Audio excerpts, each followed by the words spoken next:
사랑하는 여러분, 오늘 우리의 영혼을 위한 깊은 이야기에 귀 기울여 주셔서 감사합니다.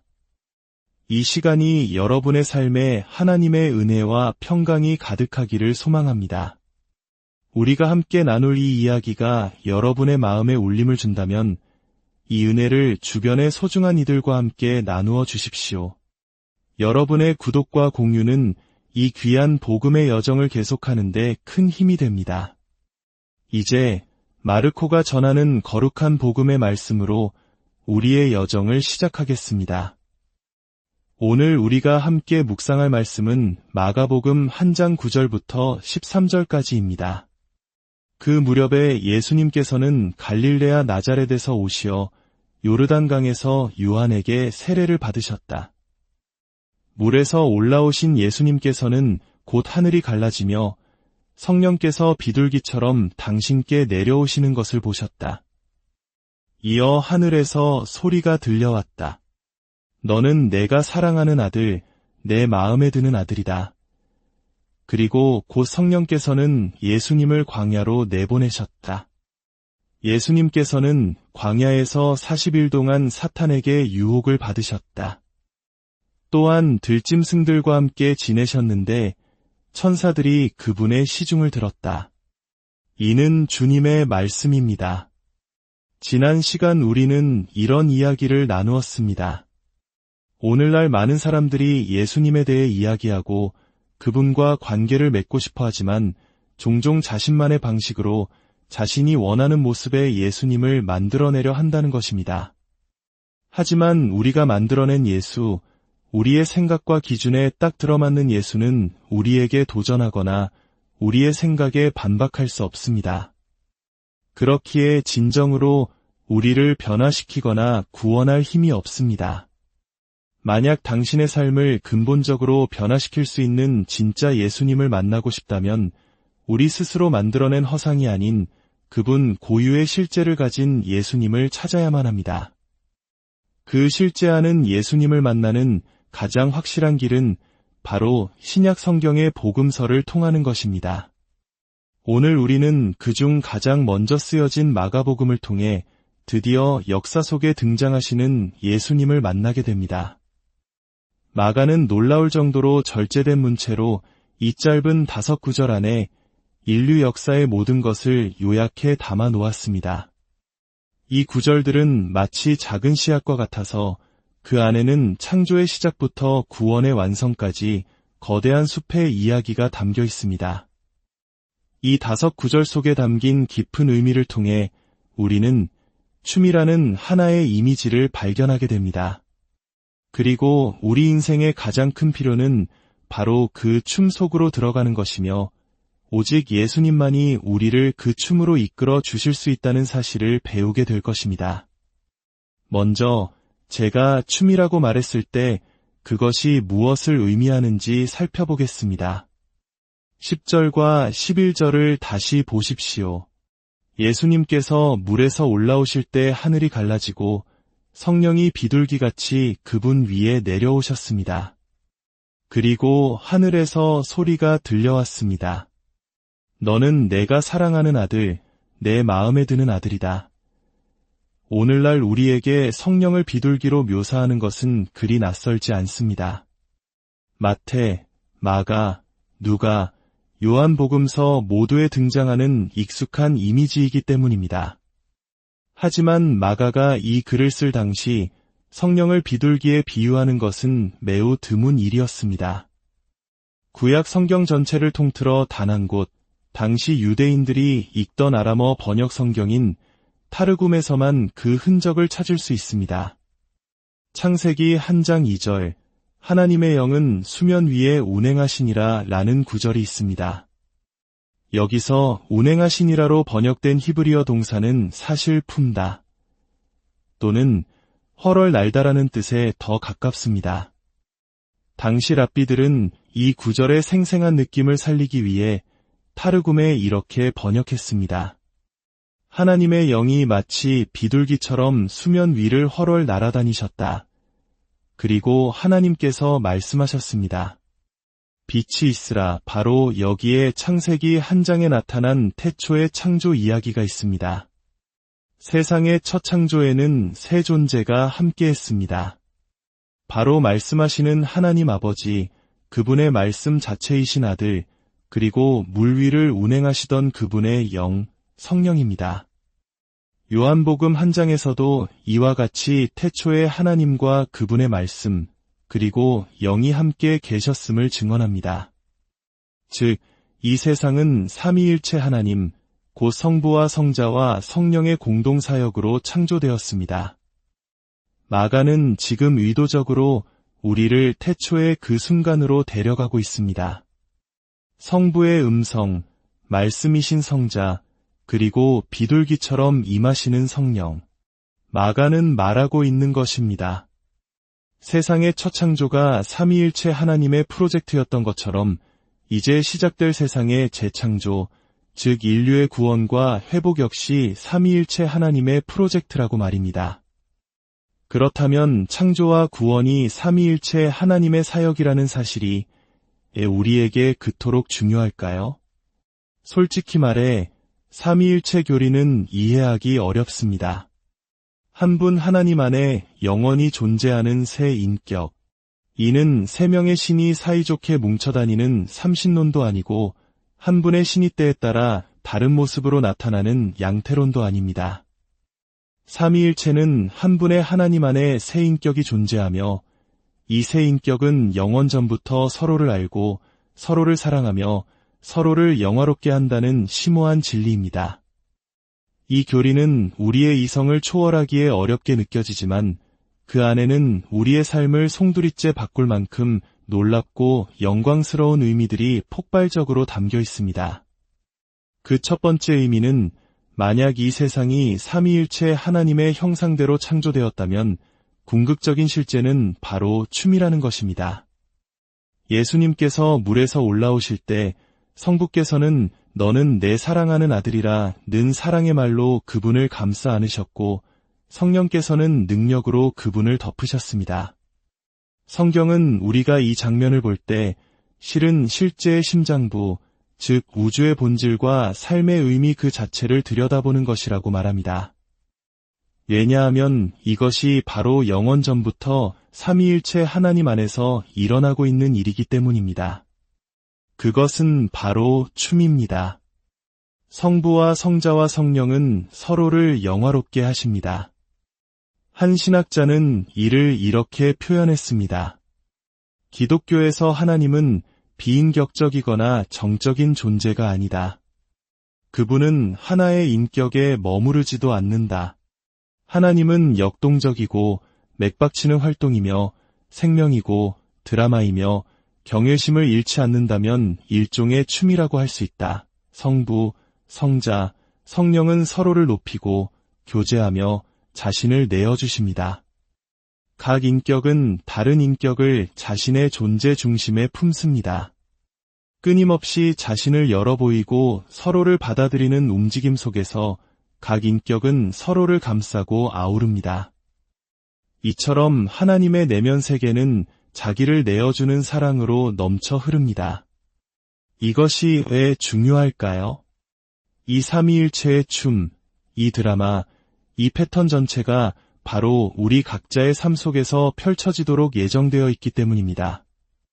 실제의 가장 중심부에서 솟아오르는 에너지와 아름다움의 위대한 샘물이 바로 이것이며 우리가 창조된 목적인 행복에 이르는 다른 길은 없습니다.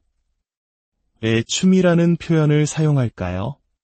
이기심을 몸으로 표현한다면 그것은 멈춰있는 상태일 것입니다. 자기중심적인 삶은 정적입니다. 모든 것이 자신을 중심으로 돌기를 바라기 때문입니다. 가난한 사람을 도울 수는 있습니다. 하지만 그것이 나 자신에 대해 좋은 감정을 느끼게 해주고 내 삶의 방식을 크게 해치지 않는 선에서만 가능합니다. 친구를 사귀고 사랑에 빠질 수도 있습니다. 하지만 내 개인의 이익과 행복, 내 필요가 최우선이라는 타협 불가능한 전제가 깔려 있습니다. 모든 것을 내 목적을 위한 수단으로 삼는 것, 그것이 바로 자기중심성입니다. 하지만 삼위일체 하나님은 전혀 다릅니다. 성부, 성자, 성령은 자기중심성이 아닌 상호 자기희생적인 사랑을 본질로 하십니다. 어느 누구도 다른 인격이 자신을 중심으로 돌 것을 주장하지 않습니다. 오히려 서로에게 중심을 두고 서로를 영화롭게 하며 서로를 흠모하고 섬기고 자신을 내어줍니다. 다른 이의 유익을 자신의 유익보다 앞세웁니다. 이는 각자가 자발적으로 다른 이들을 향해 나아가 그 주위를 맴돌고 공전한다는 의미입니다. 상상해 보십시오. 모든 사람이 당신이 내 주위를 돌아야 해라고 주장하며 가만히 서 있다면 그것은 춤이 될 수 없습니다. 아무런 움직임도 아름다움도 없습니다. 그러나 성부, 성자, 성령처럼 각자가 다른 이에게 다가가고 그 주위를 맴돌 때 비로소 역동적이고 맥박치는 춤이 만들어집니다. 각자가 서로에게 사랑과 기쁨과 경배를 쏟아붓는 기쁨의 춤, 서로를 섬기고 높이는 영광의 춤. 그것이 바로 우주의 본질입니다. 만약 이것이 궁극적인 실제라면 우리 삶에 어떤 의미가 있을까요? 수많은 철학적, 신학적 논의가 있지만 오늘 저는 가장 실제적인 한 가지 의미에 집중하고 싶습니다. 만약 이 세상이 춤추시는 삼위일체 하나님에 의해 창조되었다면 당신 삶의 본질은 바로 사랑의 관계라는 것입니다. 만약 신이 존재하지 않고 우리가 맹목적인 우연과 자연 선택의 결과물일 뿐이라면 우리가 사랑이라고 부르는 감정은 뇌의 화학적 상태에 불과합니다. 진화생물학자들은 사랑이란 우리의 조상들이 유전자를 더 효과적으로 전달하는 데 도움이 되었기 때문에 남게 된 생존 본능일 뿐이라고 말할 것입니다. 사랑은 그저 화학 작용일 뿐입니다. 또한 만약 하나님이 단일 인격이라면 그분은 세상을 창조하기 전까지 사랑을 경험하지 못했을 것입니다. 사랑은 한 인격이 다른 인격에게 갖는 감정이기 때문입니다.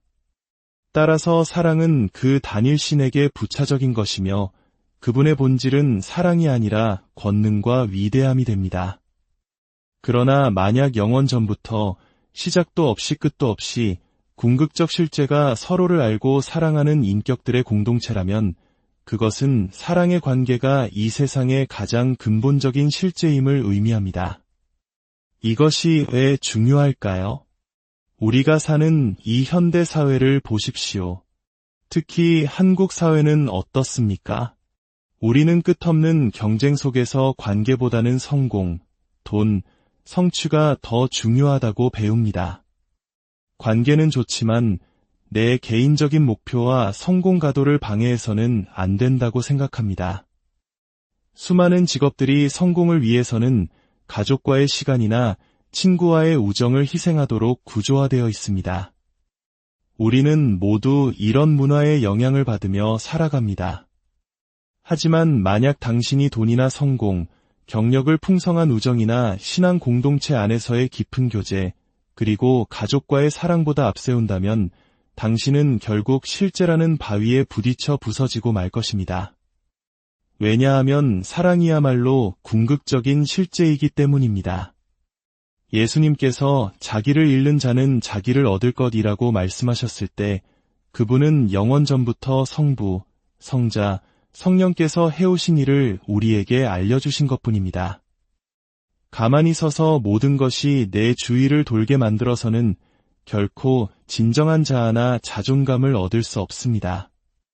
헌신적이고 깊은 관계가 요구하는 희생, 즉 시간과 돈의 손실, 포기해야 하는 기회와 선택의 제한을 기꺼이 감수하지 않는다면, 관계를 최우선으로 두지 않는다면 당신은 실제와 동떨어진 삶을 살게 되고 결국 공허함과 재만 남게 될 것입니다. 이 세상은 하나의 춤입니다. 태양계를 보십시오. 별들이 궤도를 따라 도는 것을 보십시오. 지구가 자전하고 공전하는 것을, 파도가 밀려왔다 밀려가는 것을, 새들이 하늘을 맴도는 것을, 계절이 순환하는 것을 보십시오. 이 모든 것이 거대한 춤의 일부입니다. 우리는 춤추시는 하나님의 형상대로 지어졌습니다. 그렇다면 두 번째로 우리에게 가장 필요한 것은 바로 그 거룩한 춤 안으로 들어가는 것입니다. 단순히 다른 사람들과 좋은 관계를 맺는 것을 넘어 하나님과의 관계라는 더 깊은 차원의 춤을 의미합니다. 하나님을 영화롭게 한다는 것은 무엇일까요? 그것은 아름다움과 의무라는 두 가지 측면을 모두 포함합니다. 아름다움이란 그분의 존재 자체를 경배하고 그분께 사로잡히며 그분을 찬양하고 즐거워하는 것입니다. 의무란 조건 없이 그분을 섬기는 것을 의미합니다. 내가 무언가 이득을 얻기 때문에 섬기는 것은 그분을 영화롭게 하는 것이 아닙니다. 그것은 여전히 내가 중심에 서 있는 정적인 상태입니다. 삼위일체 하나님은 자신의 영광을 구하지 않고 서로의 영광을 구하시기에 무한히 행복하십니다.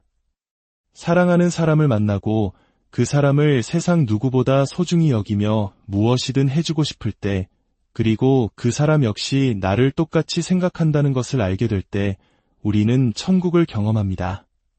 그것이 천국인 이유는 바로 영원 전부터 삼위일체 하나님 안에서 일어나고 있는 일이기 때문입니다. 그런데 여기서 한 가지 의문이 생깁니다. 성경을 펴면 매 페이지마다 하나님은 나를 영화롭게 하라, 나를 섬기라, 나를 찬양하라고 요구하시지 않습니까? 어떻게 하나님이 자신의 영광을 구하지 않는다고 말할 수 있습니까? 이제야 우리는 그 이유를 알게 됩니다. 하나님께서 우리에게 그분을 영화롭게 하라고 요구하시는 이유는 그분이 무언가를 얻기 위해서가 아니라 바로 우리에게 그분의 기쁨을 주기 원하시기 때문입니다. 그분은 이미 자신 안에서 무한한 사랑과 기쁨을 누리고 계십니다. 그분이 우리를 창조하신 유일한 이유는 우리를 그 춤 속으로 초대하여 그분의 기쁨을 우리에게 나눠주기 위함입니다. 내 삶의 중심을 나에게 맞춰라. 나를 영화롭게 하라.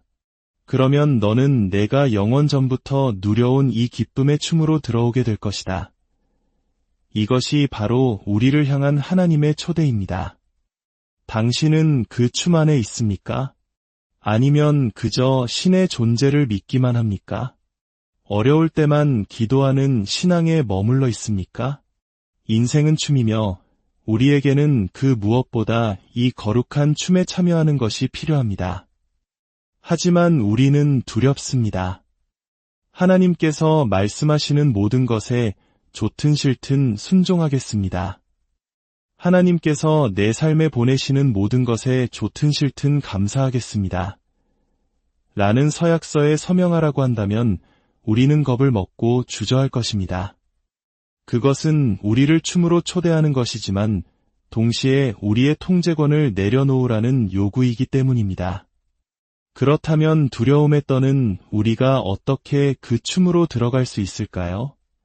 바로 예수님을 통해서입니다. 12절과 13절을 보십시오. 예수님은 성령에 이끌려 광야로 가셔서 사탄에게 시험을 받으십니다. 마가는 여기서 다시 한번 창조의 역사를 반복합니다.